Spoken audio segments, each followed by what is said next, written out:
Friends, Romans, countrymen, this is a silly little time, and I am pleased to continue the reading of Golden Threads, the Book of Davatsya, Lady of Carmine and Gold, written and read to you by the author, Evan McCarty. Chapter 2. Childhood. Contrary to the mother's initial impression, the baby girl born that night did have a face. The midwife cut the cord and wiped the infant clean. Once the caul had been removed from the wriggling infant, it was revealed to be the face of all newborns. It was red, wrinkled, and contorted in a grimace as the girl took her first breaths and began to wail in distress. The matrons murmured in approval, caressing the infant's fat cheeks with bony fingers. The child stared up at them with slitted eyes, wailing all the louder at the wrinkled faces looming over her. She was lifted from the arms of the midwife and offered insistently to her mother. The girl grew from an infant to a toddler, then to a girl of 4. She grew into a sweet face, very much unlike her mother's. Her complexion was creamy, with good color in her round cheeks. The eyes were wide-set, a piercing amber. Her mouth was small, the lips slightly thin. Her brows were short, rather high, a fine flaxen color, as were her eyelashes and long, thick hair. As it grew, the girl wore it down around her ears, then her shoulders, and, by the time she was 5, mid-back. Her mother would not braid it. "A fine beauty she will be," agreed the old women around their fires. Their knitting needles would click away. "What a shame it is that it will be wasted on her." The women would nod soberly, make the folkway gestures to ward off evil, and return to their work. The girl was named Davatsya, an old name of weighty inheritance in the village. It meant an unexpected gift, and carried an auspicious undercurrent about it. It was popular among the older generations. Many had a grandmother or an aunt named Davatsya. The old women had cajoled the mother into accepting the name and the baby as well. Once the shock of the caul had worn off, the mother laid on her birthing bed, weeping silently. She initially refused to hold her child, but the matrons, growing agitated, had finally nagged her into feeding the mewling infant. The woman wept bitterly as the girl nursed, silent sobs jostling the child at her breast. The relationship between mother and daughter, strained from the start, did not improve as the girl grew. Davatsya was more commonly known as Dava in the diminutive, if addressed at all. She learned quickly that her mother was not a source of comfort or any great happiness. To her mother's credit, the woman sheltered, fed, and clothed her. Anything beyond that was too much to give. They barely spoke, rarely held eye contact, and never hugged or kissed. When she learned to talk, Dava would ask her mother what her name meant. "It means an unexpected gift," her mother would reply curtly. "You are only one of those." Dava was not particularly weepy. She didn't cry any more than any other child, but when she did, she would toddle outside the hut and sit at the base of a great oak tree off in the brush. She would set herself down, back to the trunk, and begin to sob. She didn't know why, exactly. Sometimes her mother would snap at her or ignore her if she wanted something. Sometimes it happened for no reason at all. A tiny thread would work its way up from her stomach, growing bigger and hotter as it traveled. By the time it reached her chest, Dava knew that she was ready for a cry, and would walk to her tree and do just that. As the years went by, Dava's understanding of why she was so sad gradually fleshed out. At first, there were only isolated events in her daily life. For instance, there was the way that her mother stared at her when she played, or ate, or sat on the ground. At these times, her mother would purse her lips and look over Dava, from her hair to her feet, without saying a word. Other times, Dava would want to go out and play, but her mother would shut her in her small room for hours on end. Dava would knock at the door, and, in her piping child's voice, ask to come out. She quickly found that this was a fruitless endeavor, and gradually stopped. Dava would sit on her bed and stare out the small window, imagining how the grass felt underneath her hands, or how a certain rock might taste. Her amber eyes would grow far too wistful for any eyes in a child's face had any right to be. A memory stood paramount in Dava's catalog of sadness. It was a time when Dava was almost 5. She had been allowed out to play by her mother, who would shoot her out the door and closed it loudly behind her. Dava had started at the noise and crossed the dirt path into a field. The grass would have only come to the average man's knee, but it felt huge to Dava. She had fallen and cut herself on a sharp rock in this field. It was Dava's first memory of blood and pain, and the two became interwoven. One moment, she was running through the tall grass, feeling it brush against her fingers, and the next she was on the ground with her knee burning. Dava had righted herself and looked down at her leg, seeing the small powdery growl pressed into her flesh, and a small flap of skin hanging off her kneecap. Amazed, Dava saw blood begin to well up from the broken skin, pool, and then cascade in a thin stream down the inside of her calf. She had limped home, knee burning, and shown her mother. The woman's dark eyes narrowed when she saw small drops of blood falling to the earthen floor with a flat plip. Dava stood there, staring up at her mother with wide eyes, unsure of what to say or what to do next. Scowling, her mother had ceased stirring her pot of thin stew and thrown a dirty rag at her feet. "Pick it up. Wipe up your blood." Dava did so eagerly, wanting to please her mother. Perhaps she would be less angry if Dava did as she bid her. Well, she wiped the wound and cried out. It stung when she touched it, but at least the blood wasn't coming forth anymore. Dava remembered her mother doing something then that did not make sense. The woman snatched the rag from Dava's small white hands, tore away the bloody edge, and tossed it into the cooking fire. The blood sizzled and the rag shriveled to embers against the coals. "Demon blood.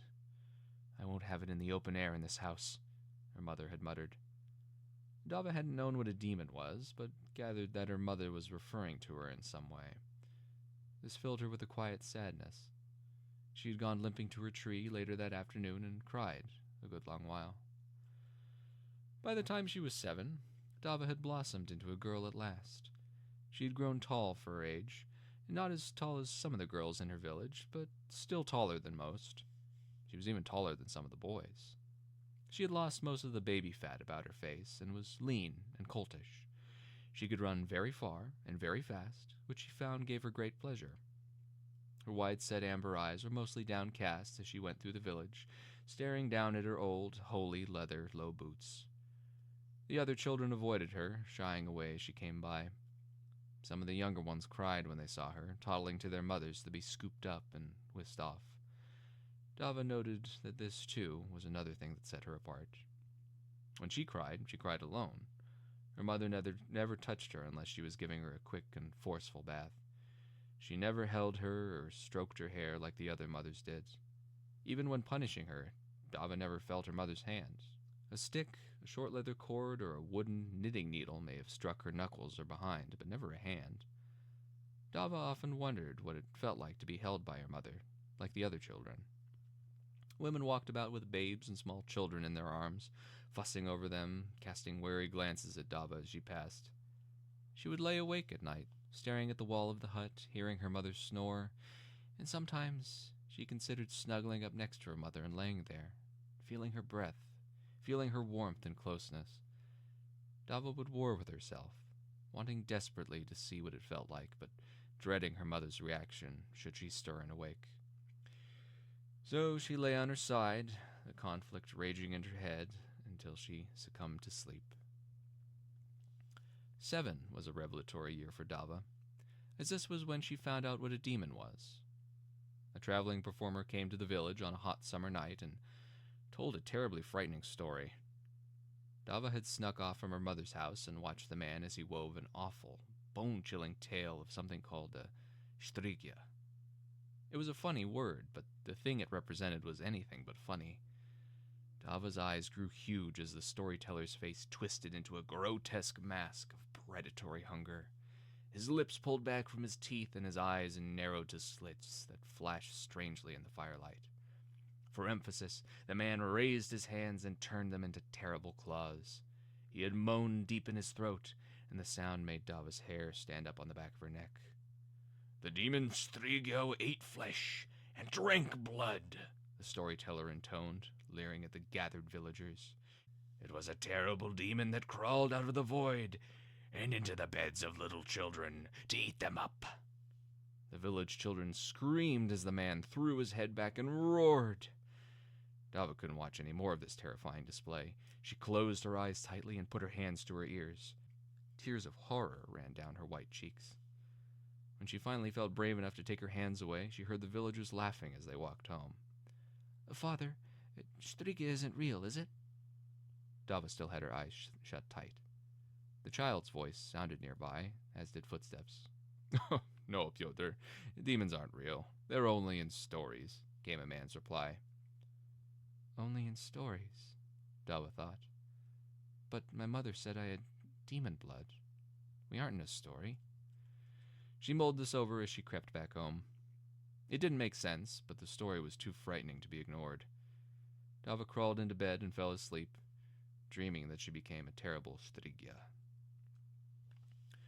In spite of her nightmares, Dava never became the horrible creature that plagued her dreams. Waking life was often filled with drudgery and unpleasantness, mundane instead of fantastical. When she grew old enough to handle a broom, she swept. When she grew strong enough to carry a pail, she fetched water. And when she became tall enough to reach the fruit on the trees, she harvested. Toil became a constant companion. Her hands became a canvas of small, thin cuts from sharp grain stalks. Often was the evening when she went to bed with an aching back from stooping to cut wheat with a sickle or pull stubborn produce from the earth. Her frame, ever slight, grew taut and lean from constant action.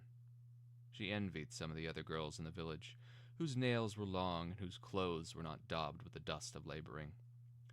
Her fears of the Striga vanished gradually, as she didn't ever become a demon that howled in the night. Instead, she turned 13 on a fine autumn day. The apples were heavy on the trees, pomegranates turned red as blood and as fat as raindrops, and mustard greens, spicy and crisp, were growing large and succulent. Dava didn't know that it was her birthday. Not exactly. She had never had a birthday, but she knew that they must exist whether or not she knew when hers was.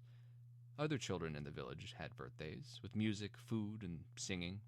All the villagers would gather around a great fire, dancing and playing lutes and drums, and the birthday child would be given a crown of seasonal flowers and receive gifts from the community. Dava had never participated in the celebration, but she had heard the laughter and caught sight of the dancing. So, she thought, if they have birthdays, I must have one sometime. Dava brushed a strand of golden hair behind her ear as she walked, lost in thought. Her amber eyes were downcast as ever, looking down at her long white legs and increasingly holy boots. She walked through the apple orchard just outside the circle of huts and storage tents, cupping a slender hand to her white cheek. The sun was low in the west, and light streamed through the canopies of the fruit trees. Beams of sunlight illuminated her as she strode aimlessly, pondering silently.